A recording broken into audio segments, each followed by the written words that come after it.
Hello, my name is Christopher Ritchlin from the University of Rochester Medical Center, and I'm discussing what I think are some really key presentations at this meeting that relate to psoriatic arthritis and spondyloarthropathy.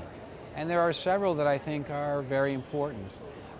We now know that there are a variety of medications that block interleukin-17, which are effective for both psoriasis and psoriatic arthritis.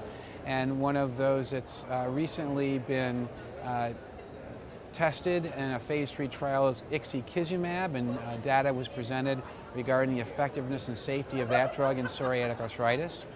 We also know that there are a number of agents that block P19, which is IL-23, and we're seeing for the first time some data on the efficacy of blocking IL-23 in psoriatic arthritis patients from a psoriasis trial. And so I think we're going to be learning much more about how blocking P19 might be effective in psoriatic arthritis moving forward, since there are a number of molecules that are currently in study. There's also data in ankylosing spondylitis that treatment of patients with non-steroidal anti-inflammatory medications, either by a continuous or on-demand route, does not significantly decrease radiographic progression in ankylosing spondylitis, which really is in contradistinction to a study that was published several years ago by Wanders and others. So we'll be hearing more about whether or not it's because patients that were on celecoxib in the study 7 years ago versus those who were in diclofenac in the most recent study, whether that might account for the differences in the findings. And lastly, I had the opportunity and the honor to present the Henschel Lecture yesterday, in which I discussed the key elements that underlie the transition from psoriasis to psoriatic arthritis.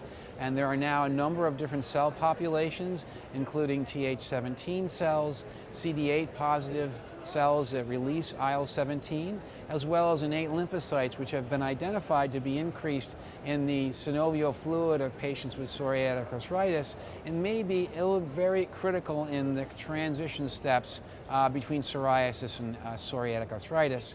And I discussed various ways we might think about screening our psoriasis patients to determine which patients are at risk for arthritis. And these screening measures include questionnaires, musculoskeletal ultrasound, and other cellular markers such as osteoclast precursors. And we anticipate that over the next 5 years, we will have tools to be able to identify this psoriasis patients that are at risk for arthritis and possibly intervene early. And so I think this is a very exciting meeting, and we'll be hearing more about these topics as time goes on.